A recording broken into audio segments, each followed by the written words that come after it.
este vídeo sobre base de datos RDS. Como siempre, el vídeo está preparado para trabajar con AWS Academy, pero podría hacerse este vídeo con una cuenta directamente de AWS, una cuenta real. Bueno, como siempre hemos arrancado el entorno de Sandbox, ¿de acuerdo? Por lo tanto, arrancaremos con StarLab y nos iremos a la consola para AWS como siempre, ¿de acuerdo? Sin más, ya sabéis como siempre que yo tengo la consola en inglés. Estamos en North Virginia, ¿de acuerdo? Y con la cuenta, como siempre, de AWS Academy. Recordad que si estáis viendo este vídeo y estáis siguiendo el curso de Cloud Foundation, estaríamos ahora hablando del capítulo 8. Hemos hablado en capítulos anteriores de almacenamiento y nos hemos saltado la parte de networking.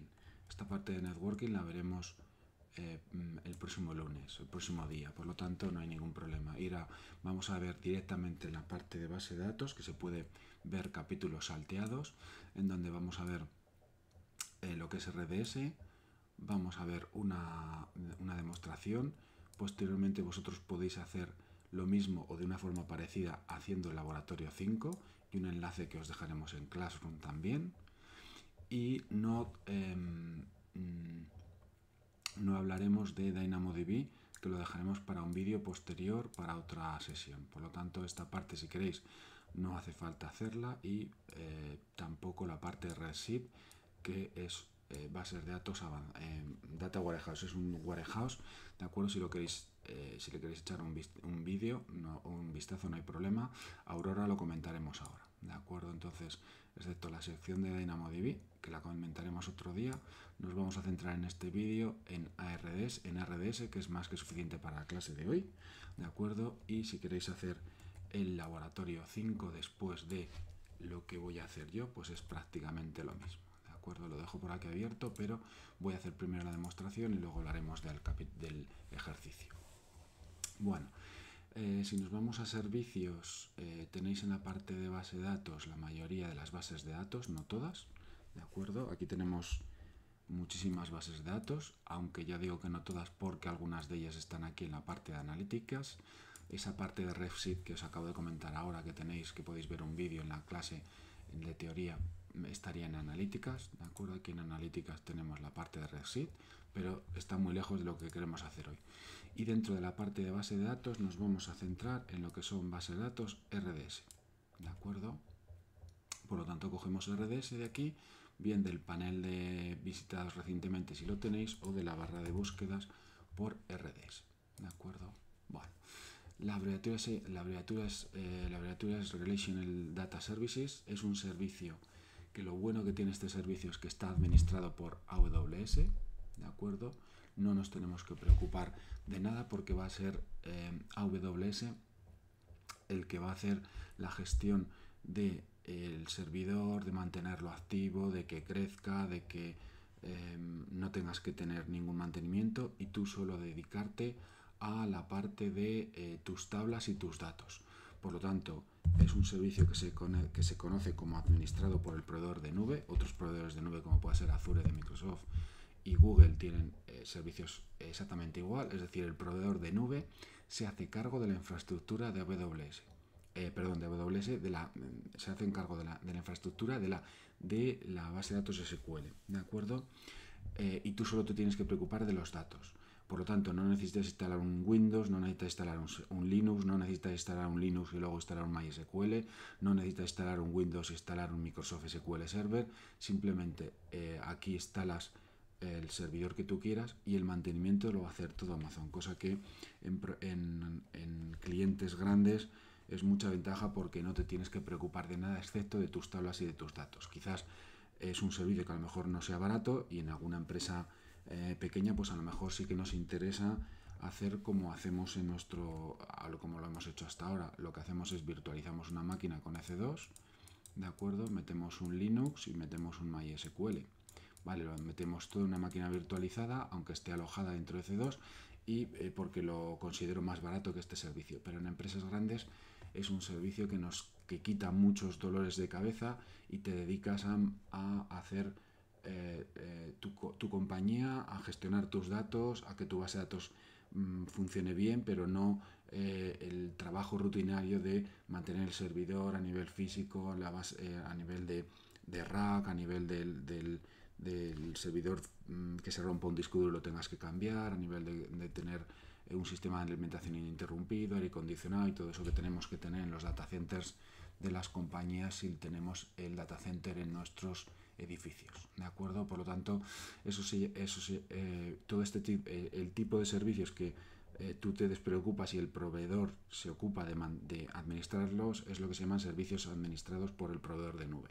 De acuerdo que no son todos iguales, es decir, como acabamos de hablar, las máquinas virtuales EC2, hay una parte que sí que lo mantiene Amazon, es decir, la infraestructura, el equipo físico, pero luego los parches de seguridad, por ejemplo, es nuestro. Esto también entra dentro de una cosa que habéis visto en la teoría que se llama el modelo de responsabilidad compartido en la nube. Hay cosas que las gestiona el proveedor y hay cosas que las gestionamos nosotros. En EC2, pues el tema físico de dónde está el servidor, la luz y el aire acondicionado lo gestiona Amazon y el resto lo gestionamos nosotros, y en el caso de Amazon RDS todo lo que gestiona Amazon excepto los datos que son los nuestros. Por otro lado, Amazon RDS son lo que se llaman las bases de datos a las que nosotros les podemos hacer consultas SQL. Las bases de datos, que ahora vamos a ver que hay 6 sabores, 6 tipos de bases de datos. Las bases de datos, como si llamamos, de toda la vida, donde yo puedo hacer consultas SQL, el lenguaje SQL, que alguno conoceréis alguno de alguna otra asignatura y algunos otros, dependiendo de ahí es llegado, a lo mejor no conocéis, ¿de acuerdo? Pero que yo tengo unas tablas relacionadas unas con otras, con un modelo de entidad, con unas restricciones, donde cuando yo hago consultas en una tabla, cojo datos de una tabla y los relaciono con otro y presento una vista final de las tablas que yo quiero. Si queréis un ejemplo típico, pues para gestionar un banco nosotros necesitaremos una base de datos SQL donde primen las transacciones, que la transacción que se haga sea la correcta, que esté grabada en la base de datos correctamente, que podamos consultar datos de esa base de datos a través de consultas SQL. Y luego existen otras bases de datos que no vienen que no ahora mismo no nos interesan en este vídeo, que se llaman bases de datos no SQL. Por ejemplo, una que puede ser sencillo de entender, base de datos donde guardo solo ficheros, ¿de acuerdo? Hay bases de datos como MongoDB, en AWS se llama DynamoDB, se llama DocumentDB, donde yo guardo directamente ficheros, pues JSON, Word, PDF o lo que yo quiera, ¿de acuerdo? Mientras que una base de datos RDS se pueden guardar también ficheros, pero no es lo ideal hacerlo, ¿de acuerdo? Por lo tanto, si nosotros queremos montar una base de datos es relativamente sencillo, ¿de acuerdo? Yo tengo aquí un montón de opciones para hacer, pero nosotros no vamos a ver ninguna de estas opciones, vamos a ir a la opción más sencilla y en este caso creamos base de datos. Vale, al crear base de datos, tengo aquí los 6 sabores que os estaba comentando antes, ¿de acuerdo? Yo puedo abrir el menú también de la izquierda, como queramos, ¿de acuerdo? Al crear la base de datos yo tengo 6 sabores. Por un lado tengo los 5 sabores, las 5 versiones de base de datos tradicionales de toda la vida, son estos, ¿de acuerdo? MySQL, MariaDB, Postgres, Oracle, Microsoft SQL.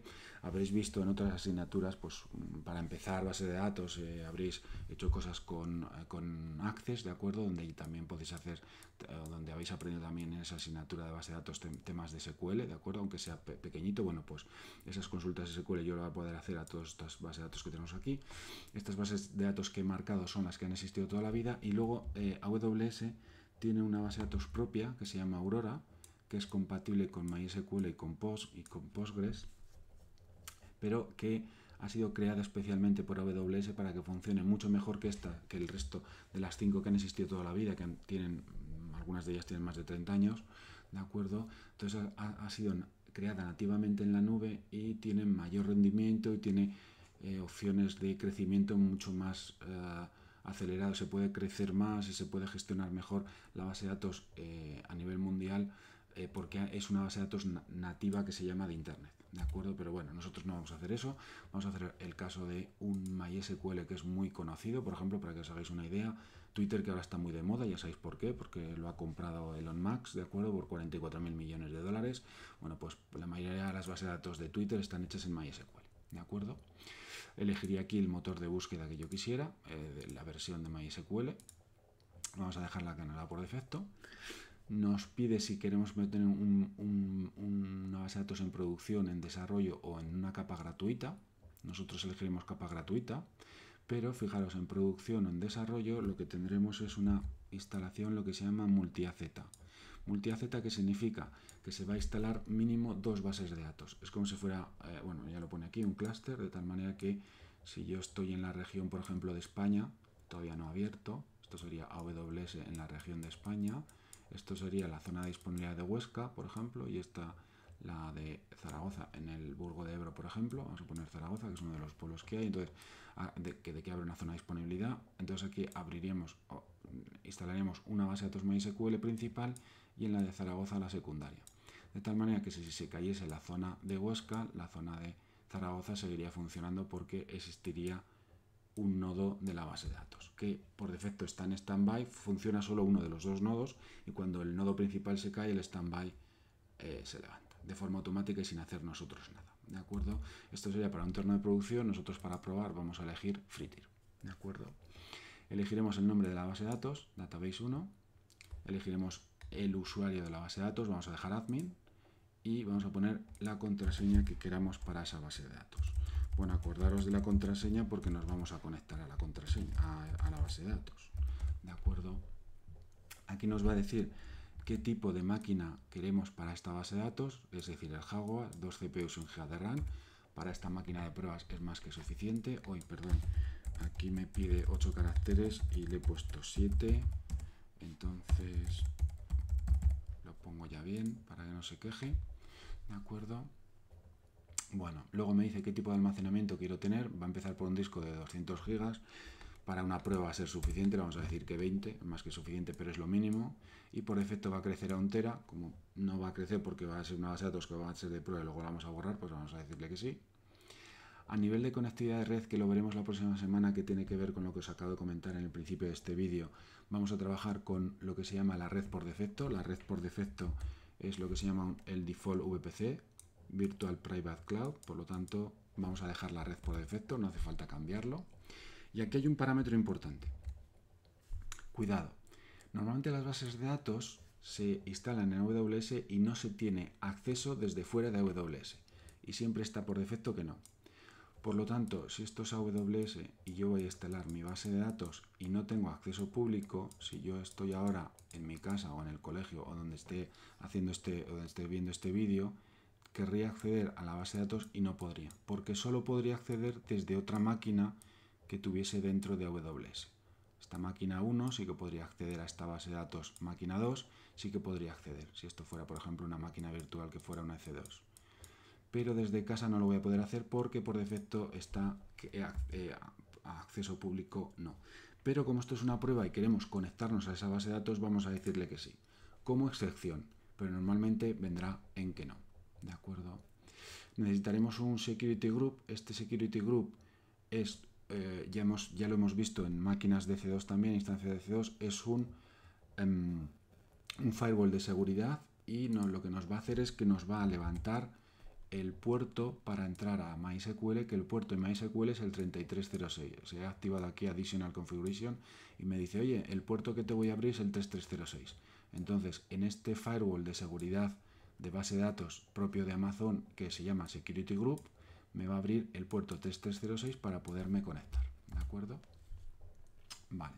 El resto lo vamos a dejar igual, no vamos a cambiar nada de autenticación, no vamos a modificar nada de monitorización, solo vamos a hacer una cosa más que es Additional Configuration, que vamos a crear una base de datos que se llame colegios directamente, para que me cree una base de datos cuando me cree la base de datos que se llame colegios y así cuando me conecta veré que me ha creado la base de datos colegios y que me lo ha hecho todo correctamente. Y el resto de los parámetros otra vez igual. Le voy a decir que me puede hacer backups automáticamente, que me encripte la base de datos, que no me saque ningún log más. que me tenga una ventana de mantenimiento de backups, él automáticamente me mantendrá las actualizaciones menores que haya de esta base de datos, me la mantendrá. Bueno, ya hemos comentado que un montón de opciones, pero vamos a volverlo a recordar bueno, podéis echar el vídeo en marcha atrás y lo veríais. MySQL en free tier, capa gratuita, nombre de la base de datos, usuario y contraseña, tipo de base de datos la que nos ha dado, almacenamiento el que nos da o lo bajamos a 20 GB, dará igual porque luego borraremos la base de datos, conectividad la que nos dé por defecto, security group el que nos dé por defecto, que nos va a abrir el puerto 3306 para podernos conectar, todo lo demás como esté por defecto, excepto que en additional configuration lo abrimos y le vamos a decir que nos cree una base de datos nueva que se llame colegios, pero sería opcional. Si no lo hiciéramos no pasaría nada, sino que me levantaría un servidor con un MySQL con las bases de datos que tiene MySQL por defecto y ninguna base de datos propia, ¿de acuerdo? Por lo tanto, le voy a decir crear database y lo único que tengo que esperar es ahora aproximadamente como 5 minutos o una cosa así para que cree la base de datos, ¿de acuerdo? Aquí está ya empezando a trabajar con la base de datos. Bueno, aquí voy a tener que esperar hasta que ponga creado. Pasará por un estado de backup. En cuanto pase por aquí por un estado de backup que ponga que está realizando el backup, ya podremos utilizar la base de datos. Por lo tanto, por ahora vamos a esperar a que nos haga la base. Cierro un momentito la parte de la izquierda para verlo esto un poco mejor, así me aparece por aquí ya el creado. Vale. Y mientras tanto voy a hacer otra cosa, que es para podernos conectar a esta base de datos yo voy a necesitar un cliente de SQL, ¿de acuerdo? Por lo tanto, lo que vamos a hacer, por ejemplo, es bajarnos, si nos funciona bien internet, nos bajaremos un cliente ligero de SQL que se pueda conectar con muchas bases de datos SQL. Fijaros, se puede conectar con cualquier base de datos que hemos comentado. Entonces yo vendré aquí a Heidi SQL y me bajaré la versión, incluso podéis bajaros la versión portable, ¿de acuerdo? O el caso es bajaros la versión e instalarla para poderlo luego conectarnos a la base de datos, ¿de acuerdo? Bueno, pues vamos a ver, todavía no se habrá creado. Si yo vengo aquí, tengo este botón de refrescar. Recordad que este botón de refrescar me ayuda a saber si ha terminado el proceso o no. Entonces yo vengo aquí, me pone todavía creando, puedo refrescar la consola, pero todavía me pone creando porque tarda un poco. Mientras tanto, lo que podéis hacer es bajaros Heidi SQL e instalarlo, ¿de acuerdo? Esperamos a que se termine de instalar y lo vemos. Bueno, han pasado como esos 5, 6, 7 minutos que os he comentado, ¿de acuerdo? Fijaros que aquí me ha cambiado ya, aquí está haciendo el backup, pero la base de datos ya está creada, ¿de acuerdo? Por lo tanto ya podré utilizarla. Mientras tanto, pues si os ha dado tiempo de instalaros el cliente ligero de SQL que se llama Heidi o cualquier otro, ¿de acuerdo? Si por ejemplo si queréis utilizar también otro cliente ligero que se llama MySQL Workbench, que es posible que posiblemente también conozcáis, pues podríamos también utilizar, a ver si sale esto de aquí, podríamos utilizar también MySQL Workbench, ¿de acuerdo? Por lo tanto, cualquiera de los dos, yo necesito simplemente un cliente para conectarme a esta base de datos. Vamos a ver los datos de esta base de datos, ¿de acuerdo?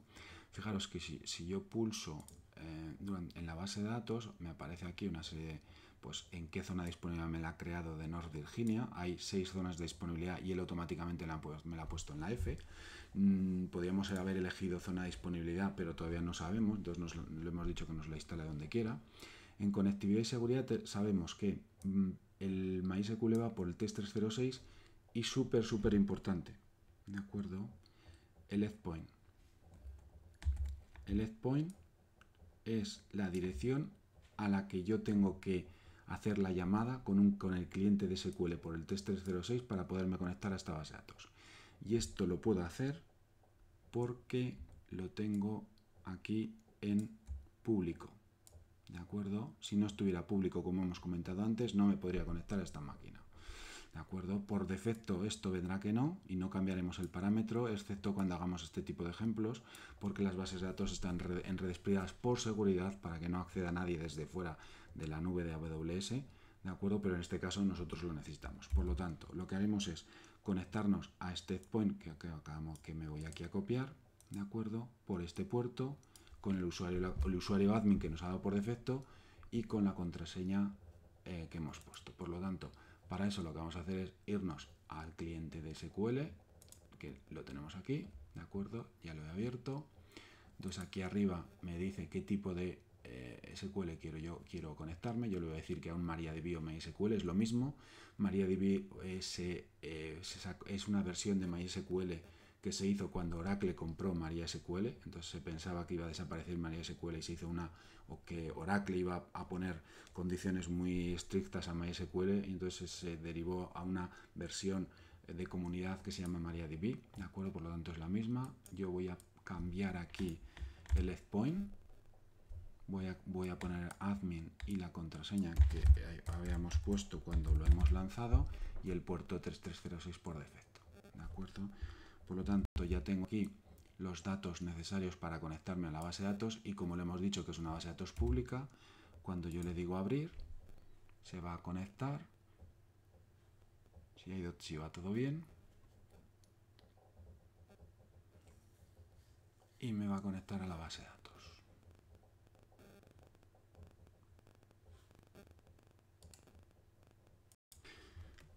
Bueno, pues entonces nos falta todavía repasar un último parámetro para conectarnos, que es el security group, ¿de acuerdo? Cuidado con el security group, que es posible que a lo mejor no se os haya creado bien, dependiendo de si la cuenta la estáis haciendo, si la estáis haciendo en una sandbox normal debería de funcionar, pero si la estáis haciendo en un Learning Lab, dependiendo de quién esté viendo este vídeo, es posible que no os cree el security group correctamente porque lo habéis hecho otros ejercicios con anterioridad, y la opción que hemos cogido de dejar el security group por defecto no coincida con lo que necesitemos nosotros ahora. Por lo tanto, vamos a repasar también el concepto de security group para verlo. Hemos quedado que el security group es como un firewall de AWS para no dejar pasar a quien no queramos, y entonces nosotros tenemos aquí el MySQL en la red de AWS, y cuando hemos creado la base de datos hemos dejado el security group por defecto y hemos visto que nos tenía que dejar pasar el puerto 3306 para podernos conectar con HDSQL. ¿De acuerdo? Eso sí, cuando lo hemos creado. Para asegurarnos y tener todos lo mismo, si entramos aquí en Default, en el Security Group, vemos aquí el Security Group, y a mí en principio sí que me lo ha creado bien. Fijaros que yo tengo aquí que tengo el Security Group con las reglas de entrada y de salida. Un Security Group no nos preocuparemos nunca de las reglas de salida porque tiene todo por defecto abierto. Nos tenemos que preocupar de las reglas de entrada, donde yo abro el puerto que yo quiera porque por defecto está todo cerrado y tengo que abrir el puerto que yo quiera. En este caso es el 3306, o cuando hicimos el ejercicio de las bases de datos de la página web en una máquina de C2 de Linux, abrimos el puerto 80, o en una máquina de Windows, ¿de acuerdo? Porque el usuario quería ver una página web y quería entrar. En este caso quiero acceder a un SQL por el 3306 y abro el 3306. Si os fijáis, yo aquí en reglas de entrada sí que tengo el Security Group, que es la numeración que me da Amazon, con IPv4, con MySQL, con el puerto que es el 3306 y abierto para todo el mundo, 0000/0. Si alguno de vosotros lo estáis haciendo y no sale esto, lo que vamos a hacer es editar las reglas, ¿de acuerdo? Y la regla que tengáis le vamos a dar borrar. Vale, a la hora de borrar le decimos salvar reglas, y entonces, ¿qué es lo que ocurre? Que nosotros tenemos un security group que no dejamos entrar a nadie, ¿de acuerdo? Si nosotros nos vamos a intentar conectar con esta base de datos, no vamos a poder entrar, ¿de acuerdo? Porque las reglas de entrada que tenemos es que está todo vacío. Por lo tanto, volvemos a editar el security group y añadimos: quiero un regla para MySQL. Si la buscamos, la encuentra directamente. Y él ya te pone que es el puerto 3306. No lo tienes ni que saber, simplemente eligiendo la regla. Y ahora le vamos a decir aquí que lo queremos para todo el mundo.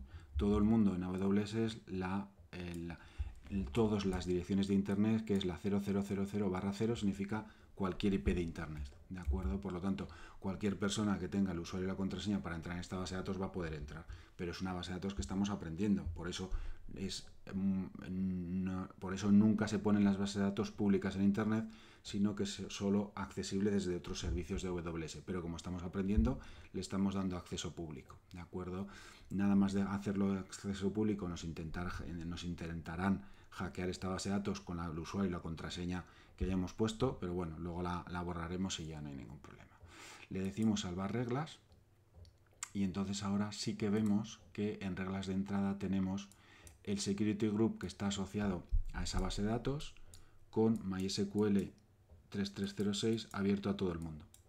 Ponerlo todos igual y ya no tendremos ningún problema. El que lo tenga ya creado, que se lo haya creado bien el asistente, no hay ningún problema, pero dependiendo de las cuentas de AWS es posible que esto no lo tengáis todos igual. Por eso lo estoy repasando, ¿de acuerdo? Porque en algunos casos, dependiendo de quién esté viendo este vídeo, es posible que no tengáis exactamente esta regla así cuando hayáis hecho el asistente, ¿de acuerdo? Ya lo tenemos todo cambiado, podemos volver otra vez a RDS para repasarlo, ¿de acuerdo? Y hemos quedado que para conectarnos a esta base de datos necesitamos un punto de conexión. Nos vamos aquí a base de datos, un punto, le decimos que nos muestre la base de datos y en conectividad y security tenemos un punto de conexión que voy a copiar otra vez, el puerto 3306 y que nos deje pasar a través del security group. Pues nos vamos al cliente de Heidi, yo le copio el endpoint, le pongo el usuario, le pongo la contraseña, le pongo el puerto ya me lo va a poner por defecto cuando haya elegido aquí arriba que quiero un MariaDB, le digo abrir y automáticamente lo que me debería decir es, bueno, si no se me cierra, vale, que pensaba que se me había cerrado el cliente, que había hecho un crash el cliente de SQL, pero no, se ha conectado correctamente. Y fijaros que además yo aquí tengo la base de datos colegios que le he dicho que me cree cuando me cree la base de datos, o la instancia de MySQL. Aparte ya tengo otras 4 instancias más, ¿de acuerdo?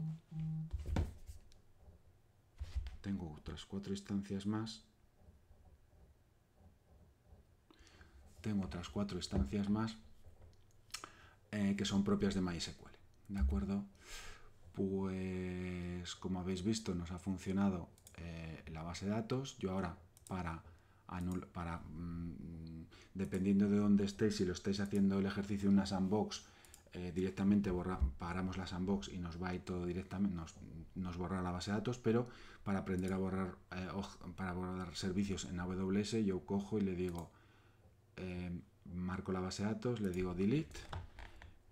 No quiero un snapshot final, estos son por temas de si quiero backups y por ahí, no quiero mantener los backups tampoco, de verdad quiero borrar esta base de datos y escribo delete me. Bueno, pues todo esto hay que hacer para borrar la base de datos. Como es una base de datos de pruebas, no quiero una instantánea, un snapshot, no quiero mantener los backups que me ha creado, decirle que la quiero borrar y escribir delete me. Y al borrarla, pues me borrará la base de datos directamente. ¿De acuerdo? Vale. Un par de cosas más. Bueno, dos últimas cosas. Una última cosa es que tenéis este enlace que también os lo vais a tener por correo electrónico, que es directamente lo mismo que he hecho yo ahora en el vídeo, paso por paso, que lo tenéis aquí. Lo único que, por ejemplo, estos son una pantalla antigua, las pantallas, la pantalla principal de AWS ya no aparece así, aparece con otros colores más oscuros, ¿de acuerdo? Pero una vez que se llega a RDS tenéis exactamente los mismos pasos que yo he hecho, ¿de acuerdo? Te recuerda aquí que sobre todo lo pongamos perdón, ¿dónde está que no lo veo? Que pongamos la base de datos en público, ¿de acuerdo? Porque si no, no nos vamos a poder conectar. Fijaros que aquí esto es lo que estamos comentando, súper importante, porque si no nos vais a poder conectar. Por lo tanto, lo podéis ir haciendo, ¿de acuerdo? Pero aquí él te dice que te conectes con un cliente, ¿de acuerdo? Que os he comentado antes, que es el MySQL Workbench, con cualquiera de los dos, ¿de acuerdo? Por lo tanto, lo mismo que he hecho en el vídeo lo tenéis en este enlace para hacer, ¿de acuerdo? Y además recordar que tenéis aquí en el capítulo 8 de base de datos un laboratorio, ¿de acuerdo? Que si vamos al laboratorio incluso lo podéis leer aquí en español, recordar que aquí en este caso los laboratorios también nos aparecen en español, pues sería construir tu propio servidor con una base de datos y un aplicativo, incluso un poquito más, ¿de acuerdo? Fijaros, lo que vais a hacer es que os van a dar parte del escenario montado, ¿de acuerdo?